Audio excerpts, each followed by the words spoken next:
And welcome back to Block TV. In honor of International Women's Day, which is today, we want to highlight the role women play in the blockchain and digital assets industry.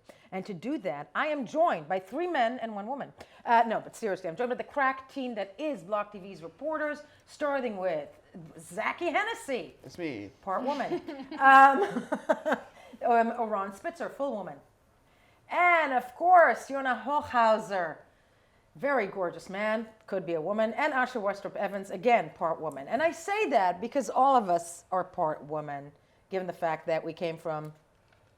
What did we come from, Yael? Help me out here, come on, everybody's looking at me. You're floundering, Yael. You're floundering. I'm dying here, people. This has been genetics with Block TV. There are some amazing women in this sphere. It's a new and emerging sphere, and there's some amazing women helping to move it forward.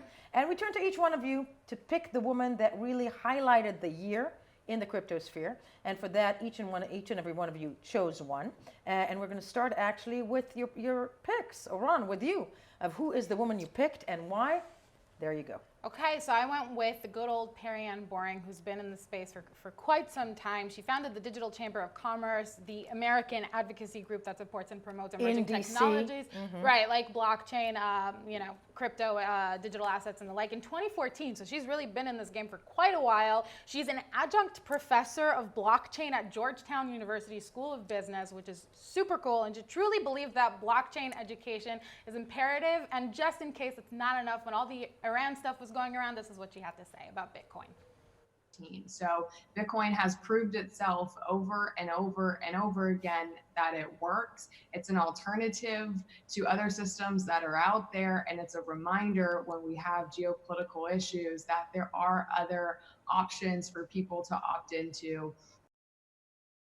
Well, first of all, I tend to agree Perianne is anything but boring, but not only that, she put herself and started the Digital Chamber in the heart of Regulation Center, so to speak, in Washington, There's no DC. more proactive than that. Exactly, and that's one of the hardest things to do, as you mentioned, being there from the inception of it when some of them still do, really thought it was funny money.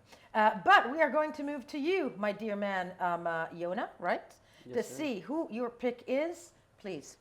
So I'm going, well, first I'll give some background. Please. 2019 and historically, cryptocurrency has faced an onslaught of criminal activity, of hacks, of scams. And when in the darkness steps up a shining light, a superhero if you would, a defender of all that is just and that is good. And that's, of course, why I'm picking head of research at Chainalysis, Kim Carrera. Now, Kim, I've interviewed her multiple times on the show where she's highlighted a lot of the issues facing the crypto sphere, especially on the criminal side, especially there's a lot of hacks, a lot of scams, and the work that she is doing she's spearheading that research over at Chainalysis. And here's a little soundbite of her speaking about, how criminal activity is on the rise in some aspects and what she's doing to help. Well, actually, it was the biggest year in terms of the absolute amount of cryptocurrency crime that we've seen yet. There was, I think, 180% increase from 2018 to 2019 in terms of the absolute amount being sent to and from illicit entities or illicit services, whether it be a darknet marketplace, a sanctioned entity, or a scammed address. That all went up, both, as you mentioned before, in absolute amount and the share of overall activity. But when you break out the numbers, which is what we did, we saw that far and away, the biggest contributor to that increase was the growth of scams. So Yona, essentially, first of all, a senior analyst, I love seeing women in those positions. Very much so one of the women driving the information that's actually spearheading the sphere. Asher, dear man, yes, please, who is the woman who sparked your interest? All right, so I want to put a highlight this year on Caitlin Long, the Wyoming Blockchain Task Force, and so many other things. A 22-year Wall Street veteran who took her understanding and her ability to work in complex regulatory environments and took it to the blockchain space, making Wyoming now not just a blockchain focused state, but actually the leading state for regulation in the United States. Blockchain regulation capital. It's certainly right. I mean, incredible to think that she could turn around in a state like Wyoming, not one that people often think about in terms of financial and digital assets, but here she is as part of this task force, moving ahead and making this an absolute goal. So much so that they actually had to dissolve the task force because it achieved its goal. It's completely able to achieve its goal. They created the Wyoming Special Purpose Depository Institutions that move in concert but also around New York's BIT license program, a whole different approach to working with blockchain spaces. It's incredible stuff. She's now working to get one of these institutions up and running in the state of Wyoming, effectively a digital asset bank, if you will.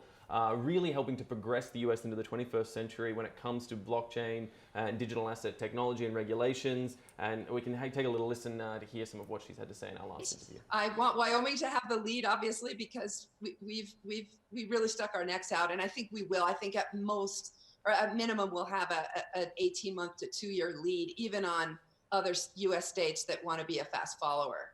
But I'm going back to work in the private sector. I've taken the last almost 2 years off to work as a volunteer, and it's time for me to go back and become gainfully employed again, most likely in the blockchain industry. But Caitlin Long of the Cowboy State, one can argue, very much making strides in the sphere. Zachy, Hennessy, next up, so interested to hear who is your woman, well, not of the year, but the woman who highlighted your My womanly highlight for this here segment is Ray Sharif Akari, who is he's the director of business development, BizDev we call it, and sales at Grayscale, which is a big company here in the space. What more to say other than that she is knowledgeable, she is nothing if not concise, and she is at the top of her game in terms of what she's doing over there for Grayscale. And Grayscale themselves ran a survey on female investors in the Bitcoin space, and our very own Oran Spitzer had the opportunity to interview her, and here's what she had to say, just a little bit of insight on female investors in the Bitcoin space. So again, the 3 core characteristics of Bitcoin that were compelling to women were the ability to invest in small amounts, the liquidity, and the potential growth upside. So the survey showed that women were significantly more bearish on the prospects for the US economy, which obviously drives the prices of traditional assets than men. And it would also show that they were more less positive on gold, which has traditionally served as an investment hedge. So it would make sense that women would look to. I just want to say, Zachy, brilliant choice. And I'm coming up right now at the end of the day. And my pick, I'm sorry, I'm crying because I'm very emotional. I'm not crying because I'm very emotional. I'm crying because I'm a woman. And here's my favorite woman of the year. She really is. And that's Meltem Demirors. Meltem Demirors is a young, amazing chief strategy analyst for CoinShares. In her early 30s, I believe, but never mind the age, she is such a star in my mind. First of all, a graduate of MIT. And when we had the chance to interview her the other day, she actually mentioned the fact also that at the beginning of her career, I don't know if it was my interview or somebody else interviewing her that I saw, at the beginning of her career, when she entered the sphere, a lot of men were asking her to make coffee because they didn't realize that she was their equivalent, if not so much more.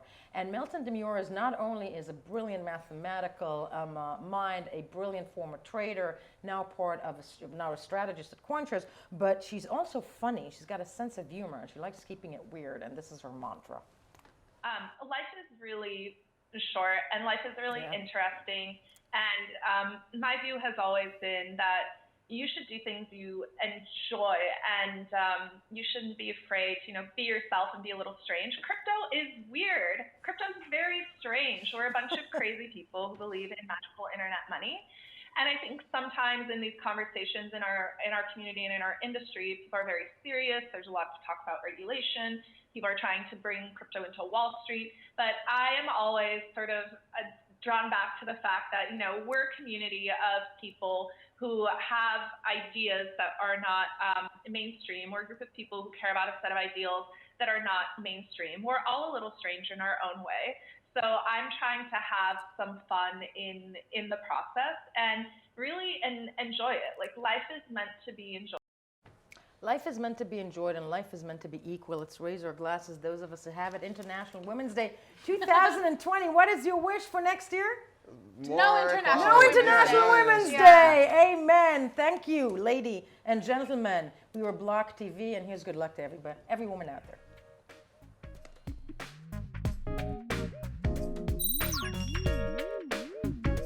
For more more news and updates, follow us on Twitter.